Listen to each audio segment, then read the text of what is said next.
अस्सलाम वालेकुम दोस्तों, कैसे हो आप सब लोग। तो ये है, देखिए मेरी अलमारी की क्या हालत हो रही है। तो मैं इसे अभी नहीं जमाऊंगी क्योंकि आज हमारे खाने में बन रही है दाल बाटी। तो जिस दिन हमारे खाने में दाल बाटी बनती है ना, तो उस दिन हमारा पूरा टाइम उसी में चले जाता है। तो मैं इसे बाद में अच्छे से जमाऊंगी। तो ये हमारे मेहमान आए हुए हैं, तो हम एमपी साइड की जो दाल बाटी बनती है ना, वो बना रहे हैं। और ये जो चिरौंजी आती है ना, इसे चारोली कहते हैं। इसके अंदर से जो बीज होता है ना, बीज में से चारोली निकलती है। तो ये हमारे सबको खाने में बहुत अच्छी लगती है। जो ये जब ताज़ी ताज़ी मिलती है ना, तो सब इसे ज़रूर लाते ही है।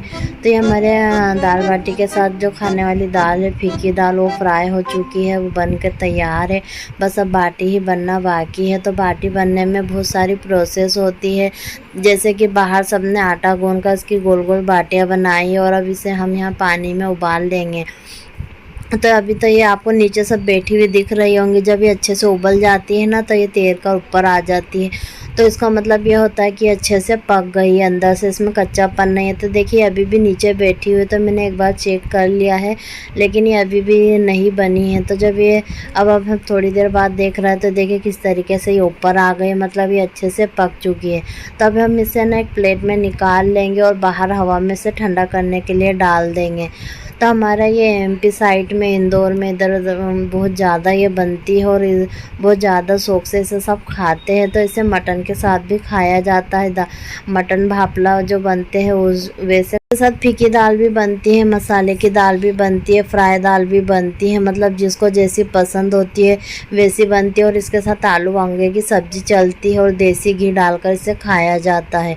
तो ये है ना, खाने में तो बहुत टेस्टी लगती है, लेकिन इसमें बनाने की प्रोसेस ज़्यादा होने की वजह से इसमें टाइम बहुत ज़्यादा लगता है। और जो छोटी फैमिली होती है, तो वो तो एक दो बार अगर बनाएंगे ना, तो उनको इतने भारी नहीं जाते। लेकिन जैसे हमारी बड़ी फैमिली है, मेहमान भी है, और हमें बाहर भी पहुंचाना होता है, तो इस वजह से ना थोड़ी ज़्यादा बनती है। तो जिस दिन हम दाल बाटी बनाते, तो हमारी फूफी जान को भी बुला लेते हैं, क्योंकि उनके बच्चों को भी है ना दाल बाटी बहुत पसंद है। और छोटे परिवार वाले ये सोचते हैं कि फिर ज़रा सी बाटी के लिए इतनी मेहनत कौन करेगा, इतनी सारी प्रोसेस कौन करेगा। तो इसलिए कुछ लोग बनाते नहीं है, छोटी फैमिली होने की वजह से। और हम ज़्यादातर इसलिए नहीं बनाते हैं कि हमारा गोश्त मच्छी सब बन जाती है ना, तो फिर ये सब बनाने का टाइम नहीं मिलता है।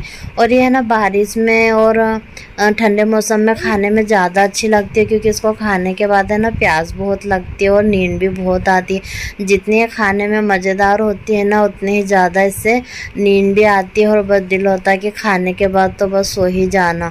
तो हमारे है ना, मेरे हस्बैंड, इनको है ना दिन में खाना ही अच्छी नहीं लगती है। वो कहते हैं रात के टाइम पे बनाना चाहिए, लेकिन हमारे सब दिन में खाते हैं। और जो एमपी में है ना, तो वो लोग ज़्यादातर रात में बनाते हैं, क्योंकि रात में सही होता है कि खाने के अगर रात में खा कर हम थोड़ी देर बैठते लेटे और फिर सो जाते हैं ना, तो इतना मालूम नहीं पड़ता। लेकिन दिन में अगर खा लो ना, तो बहुत सुस्तियाँ आती हैं।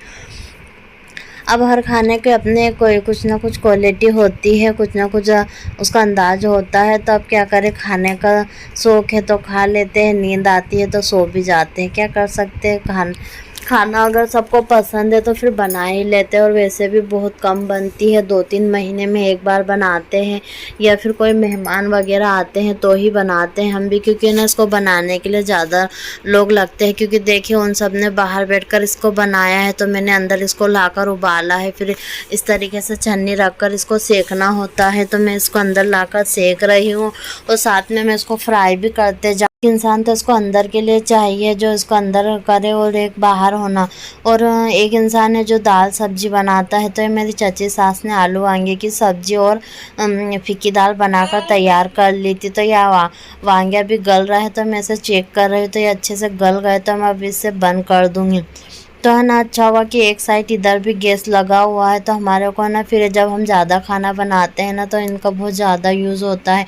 क्योंकि फिर देखिए उधर का 2 गैस है ना ज़रा छोटे पड़ते, तो देखिए मैंने एक तवा इधर रख दिया है, 2 जगह है ना बाटी सिका रही है। और ये उबलने को तो जब भी फटाफट उबलते जाती है, ज़्यादा टाइम नहीं लगता है। और सीखने पर भी ना इसका ओवन अलग से आता है, तो वो ओवन में ना टाइम लगता है सेकने में। तो हमने तो हमारा देसी तरीका देख लिया है। हम क्या करते, तवे के ऊपर जाली रख देते हैं, जाली पे थोड़ा सा ऑयल लगा देते हैं और उस पर बाटियाँ रख देते हैं ताकि बाटी चिपके नहीं।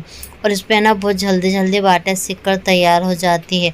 तो क्या हुआ ना कि मैंने दोनों साइड तवे रखे, तो दोनों साइड में सेक रही थी ना, तो फिर थोड़ी थोड़ी बाटियाँ जलने लग गई थी। क्योंकि दोनों तरफ ध्यान रखना और साथ में उबालते हुए भी जाना, तो है ना इसमें मेरा है ना 2-3 बार की बाटी में चटके लग गए थे। फिर बाद में मेरी फूफी जान आ गए थे, तो वो सेकने लग रहे थे क्योंकि वो बाहर बना रहे थे। तो जब तक मैं अंदर सेकने के लिए खड़ी हो गई थी, क्योंकि है ना इसको बहुत जल्दी जल्दी करना पड़ता है क्योंकि फिर टाइम हो जाता है खाने का। तो जल्दी से हम बनाने लग गए, तो ज़्यादा जन थे ना, तो इसलिए फिर ये जल्दी 1 बजे तक बनकर तैयार हो गई थी। हम 10 बजे बनाने लगे थे और 1 बजे बन गई थी। नहीं तो फिर कभी कभी तो ऐसा होता है कि हमको 2-2:30 भी बजी जाती है इसको बनाने में ही। तो ये देखिए है ना, ये जब सीख जाती है ना तो इस तरीके से इसे कपड़े से फोड़ते हैं ताकि इसके अंदर ये अच्छी खिली खिली बने। जब हम इसे फ्राई करेंगे ना तो तेल इसके अंदर तक के जाएगा। उबाली हुई होती है, सिकी हुई होती है ना, तो जब हम इसे फुल तेल में तलते हैं ना तो ये तेल नहीं पीती है क्योंकि ये पकी हुई होती है, तो ये अपने अंदर तेल नहीं खींचती है। तो ये बहुत अच्छी बनकर तैयार होती है।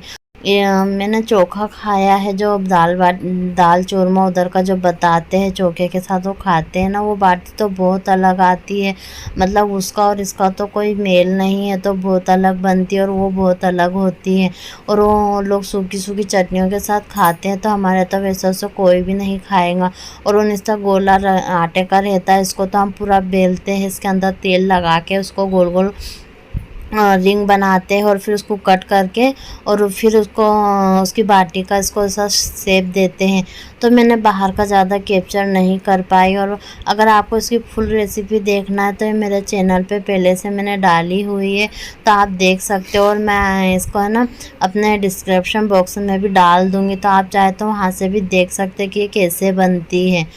तो मैं जब अपने घर जाती हूँ ना एमपी में, तो वहाँ पे तो मेरी छोटी सिस्टर आती है, तो उसके अभी है ना ये बहुत ज़्यादा बनती है। वहाँ तो हफ्ते में 1 बार बनी जाती है, तो उससे बहुत ज़्यादा आदत है बनाने की। तो बेचारी जब भी आती है ना तो वही हमको बनाकर खिलाती है और मुझे वहाँ पे कुछ भी करना नहीं पड़ता है। वो बेचारी पूरी मेहनत उस पर कर लेती है, तो मुझे ज़्यादा कुछ करना नहीं होता। और मैंने जो बाटी का पानी था ना उबला हुआ, वही दाल में डाला, इससे दाल बहुत अच्छी बनती है।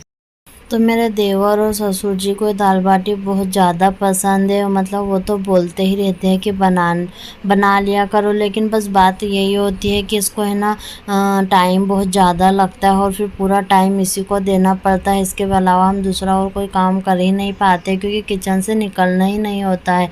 तो मैंने भी जब इसे बनाना शुरू करा ना तो फिर नाश्ते करने का भी टाइम नहीं मिलता। मतलब एक के बाद एक काम आते जाता है और आप बिल्कुल भी रुक नहीं सकते हो। तो अगर छोटी फैमिली हो ना तो एक तरफ हम पानी में उबाल ले, दूसरी तरफ सेक ले और तीसरी तरफ उसे फ्राई कर लेते हैं। लेकिन जब ज़्यादा बनती है ना तो उसको तलने में और उसको उबालने में बहुत टाइम लग जाता है। तो मैंने अच्छी बड़ी कढ़ाई रख ली और उसमें मैं बहुत सारा तेल डालूँगी क्योंकि बाटी भी बहुत सारी। तो हमने 3.5 किलो का आटा पिसाया था बाटी के लिए, तो इसका थोड़ा मोटा आटा पिसाया जाता है, जैसे कि रोट का आटा होता है ना वैसा। तो मेरा अंदाज़ से अगर कहें तो अगर आप बनाना चाहते हो छोटी फैमिली के हिसाब से, तो आप 1 किलो अगर आटे की बाटी बना रहे हो तो उसके लिए आपको 1 पाव दाल लग जाएंगी। तो ये मेरा अंदाज़ है क्योंकि हम इसी अंदाज से बनाते हैं, क्योंकि फिर दाल में पानी वगैरह डलता है, मसाले डलते हैं तो खुद ही बढ़ जाती है। तो 1 किलो बाटी के लिए 1 पाव दाल का अंदाज़ सही बैठता है। हमारा तेल भी अच्छा गर्म हो गया था, तो हम इसमें बाटी डाल देंगे और ये बहुत अच्छे से फ्राई हो जाएंगे। इसे ज़्यादा अलट पलट नहीं करना है, एक तरफ से हम इसे फ्राई कर लेंगे फिर पलटा के दूसरी तरफ से फ्राई कर लेंगे और बस इसे निकाल लेना है।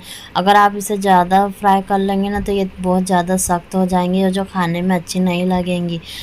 तो मेहमान मेजबान आते हैं ना तो फिर अगर सब करने लग जाते हैं ना तो फिर अच्छा रहता है कि सब काम जल्दी जल्दी हो जाता है। और अगर आप अकेले ये सब काम करते हो ना तो फिर आपको बहुत मेहनत लगती है, और जब पूरा परिवार मिलकर बनाता है तो फिर अच्छा भी लगता है ऐसा काम करने में, क्योंकि है ना सबके साथ करना कोई भी काम बहुत जल्दी से निपट जाता है।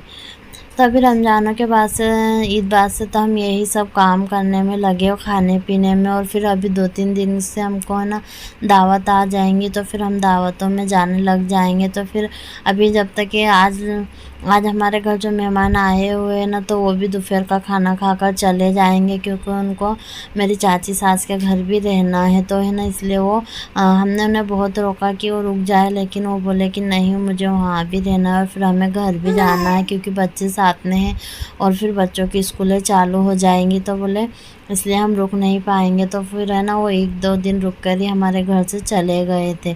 तो दोपहर का खाना खाकर मेहमान भी चले जाएंगे, और फिर दूसरे दिन भी हमको दावत रहेंगे खाना खाने की। तो फिर बस ऐसे ही टाइम चल रहा है। और फिर मेरे अभी ससुर जी भी बाहर गाँव जाने वाले हैं मेरी ननद को लाने के लिए, तो वो भी कुछ दिन के लिए चले जाएंगे। मुझे अपनी चाची सास के घर भी जाने का था, तो वहाँ भी जाना हो नहीं रहा। तो फिर देखते हैं जब टाइम मिलेगा, जब मैं चले जाऊँगी ईद मिलने। तो मैं जब भी ऐसा कोई बड़ा काम करती हूँ ना, तो मेरे बच्चे बहुत सब्र से काम लेते हैं, और मेरा छोटा बेटा भी बहुत अच्छे से खेलते रहता है। मतलब मैं यहाँ बाटी बना रही थी ना, तो वो भी बहुत देर तक के बाहर खेला करा, और फिर बाद में वो भी सो गया था। तो जब बच्चे अच्छे खेलते कूदते रहते हैं ना, तो आपको कितना भी बड़ा काम हो भारी नहीं लगता है। लेकिन जब बच्चे परेशान करते हैं ना, तो छोटे से छोटा काम भी बहुत भारी लगने लग जाता है।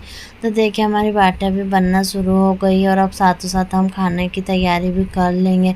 तो हमने एक और मेहमान को बुलाया था, मेरी जो फूफी जान है ना, उनकी ननद की लड़की की शादी होने वाली है, तो हमने उनको भी दावत दे दी थी। क्योंकि ये जो दाल बाटी है ना हमारे यहाँ सबको पसंद आती, क्योंकि महाराष्ट्र में इधर कोई बनाता नहीं है। तो जब सब इसे देखते हैं ना, तो सबको बहुत ये नई सी लगती है, और खाने में भी सबको बहुत अच्छी लगती है। तो उनको दाल बाटी पसंद है, तो हमने उनको भी दावत दे दी थी, और टिफ़िन भी बनकर तैयार हो गया, और मेरे हस्बैंड भी खाना खाने के लिए आ गए हैं। तो ये हमारा लास्ट का काम चल रहा है। मैं साथों साथ सारी झाड़ू पोछा भी कर दूँगी, ताकि है ना मैं आराम से खाना खा के फिर अपने बेटे को ले लूँगी, क्योंकि अब वो बहुत लेट हो गया, और कब से वो बाहर खेल रहा था।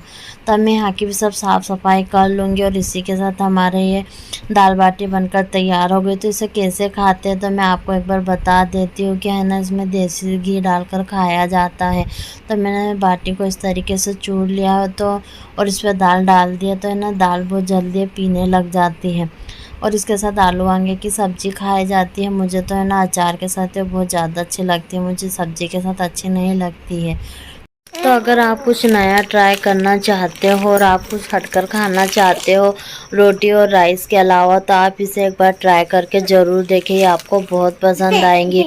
और जो बाटी चूरमा होती है ना, उससे बहुत अलग होती, तो आप इसे एक बार बनाकर ज़रूर देखें। तो आपको हमारी ये वीडियो कैसी लगी हमें कमेंट करके ज़रूर बताएं। हमारे चैनल को सब्सक्राइब करें, लाइक करें और शेयर करें। अल्लाह हाफिज़।